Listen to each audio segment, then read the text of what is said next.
আসসালামু আলাইকুম। আজকে জাতিসত্তার সংকট বলতে কি বোঝায়? এই প্রশ্নের সমাধান নিয়ে আলোচনা করব এবং পরবর্তী প্রশ্নের সমাধানের ভিডিও পেতে অবশ্যই চ্যানেলটি সাবস্ক্রাইব করে পাশে থাকবে। এখানে দেখো ভূমিকা আছে। বর্তমান বিশ্বে রাজনৈতিক উন্নয়নের ক্ষেত্রে যে সকল সমস্যা ব্যাপকভাবে দেখা যাচ্ছে, এখানে রাজনৈতিক উন্নয়ন বলতে এখানে রাজনৈতিক যে সমস্ত কর্মকাণ্ড আছে, যেমন ভোটদান বিষয়গুলো আছে, গণতন্ত্র আছে এবং সরকার আছে। এই সমস্ত বিষয়গুলো রাজনৈতিক উন্নয়নের ক্ষেত্রে যে জাতিসত্তা, এই জাতিসত্তা কিন্তু খুবই গুরুত্বপূর্ণ ভূমিকা পালন করে। কিন্তু জাতিসত্তা যখন সংকটময় দেখা দেয়, তখনই কিন্তু রাজনৈতিক উন্নয়নে বাধাগ্রস্ত দেখা দেয়। এখানে দেখো অন্যতম প্রধান সমস্যা হচ্ছে আইডেন্টিটি ক্রাইসিস বা জাতিগত সত্তা, জাতিসত্তার সংকট।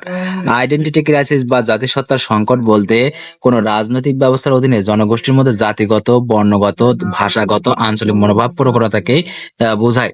এখানে হচ্ছে আধিপত্য প্রখরতা বলতে আধিপত্য বোঝায়, অর্থাৎ জাতিগত দিক থেকে একটা জাতি দেখা যাচ্ছে অন্য কোনো সম্প্রদায় বা ছোট ছোট জাতির দিক থেকে কি করে, তাদের উপর অত্যাচার নির্যাতন চালায়। এক্ষেত্রে জাতিগত বিবাদ কিন্তু লেগে থাকে। তারপরে বর্ণগত আছে, যেমন আমরা জানি যে হিন্দু সম্প্রদায় থেকে যে সমস্ত বর্ণ আবির্ভাব হয়েছিল, বৈশ্য, শূদ্র, ক্ষুদ্র, তারপর আছে ব্রাহ্মণ, যে সমস্ত বর্ণ আবির্ভাব হয়েছিল, এগুলো বর্ণগুলো কিন্তু আলাদা আলাদা মনোভাব পোষণ করতো। তারপরে ভাষাগত, যেমন সিংহলি, তামিল, এখানে আছে শ্রীলঙ্কায় দেখা যাচ্ছে যে ভাষাগত সংঘাত আছে। একজন আরেকজনের প্রতি আছে, এক সম্প্রদায়ের প্রতি তারা কিন্তু ভাষাগত মনোভাব পোষণের ফলে কিন্তু সেখানকার কিন্তু আছে অর্থনৈতিক, রাজনৈতিক সব দিক থেকে কিন্তু অনুন্নত রয়েছে।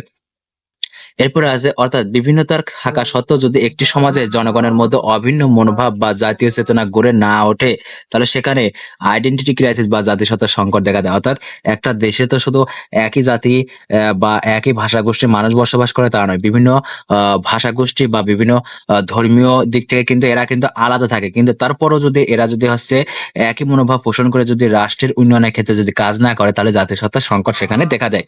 বিশেষ করে উন্নয়নশীল দেশগুলোতে এই আইডেন্টিটি ক্রাইসিস বা জাতিসত্তার সংকট সবচেয়ে বেশি। যে সমস্ত দেশ উন্নয়নশীল তৃতীয় বিশ্বের দেশগুলোতেই কিন্তু এই জাতিসত্তার প্রকট সংকট দেখা দেয়।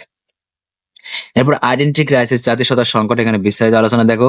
কোন রাজনৈতিক ব্যবস্থায় কতগুলো উপাদান বিদ্যমান থাকে যা রাজনৈতিক ব্যবস্থা উন্নয়ন সাধন করে, ঠিক সেরকমই একটা উপাদান হচ্ছে জাতিসত্তা।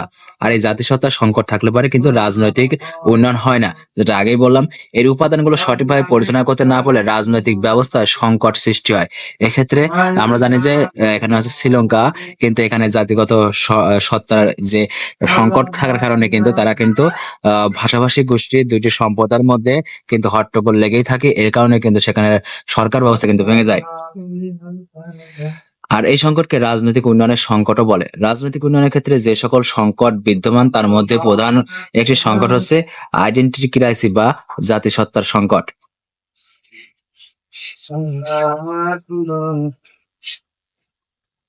এরপর আছে, যখন কোনো জাতি কমন সেন্স অফ আইডেন্টিটি, জাতিসত্তা সম্পর্কে যখন কমন সেন্স থাকে না বা অর্জন করতে ব্যর্থ হয়, তখন সেই জাতি আইডেন্টিটি ক্রাইসিস, জাতিসত্তা সংকটে ভোগে।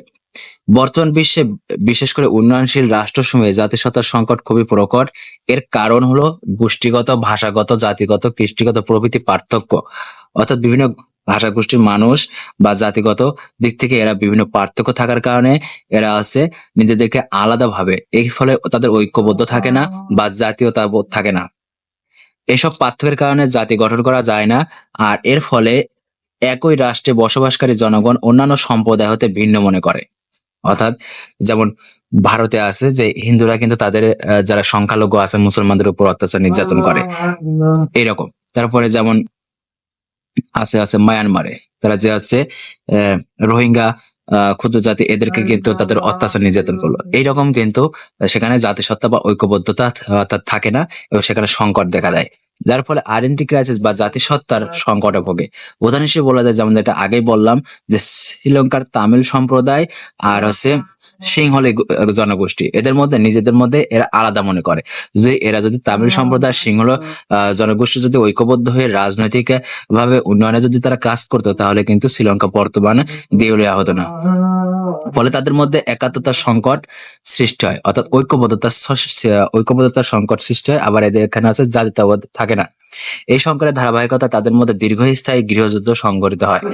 ধর্মীয় পার্থক্যের কারণে জাতিসত্তার সংকট সৃষ্টি হয়, যেটা আগে বললাম যে ভারতে যেমন হিন্দু জাতি সম্প্রদায় কিন্তু মুসলমানদের উপর অত্যাচার নির্যাতন করে, আবার যেমন চীনে আছে উইঘরে যে মুসলমানদের উপর কিন্তু অত্যাচার নির্যাতন করে। এক্ষেত্রে সবাই মিলে যদি বসবাস করে এবং সবাই মিলে যদি একই জাতি মনোভাব পোষণ করে, তাহলে কিন্তু সেখানে রাজনৈতিক উন্নয়ন হবে, অর্থনৈতিক রাজনৈতিক সব দিক থেকে কিন্তু উন্নয়ন হবে। উপযুক্ত আলোচনা শেষে বলা যায় আইডেন্টি ক্রাইসিস বা জাতিসত্তার সংকট হলো একই রাষ্ট্রে বসবাসকারী জনগণের মধ্যে জাতি, ধর্ম, বর্ণ, ভাষা প্রভৃতি কৃষ্টিগত পার্থক্য।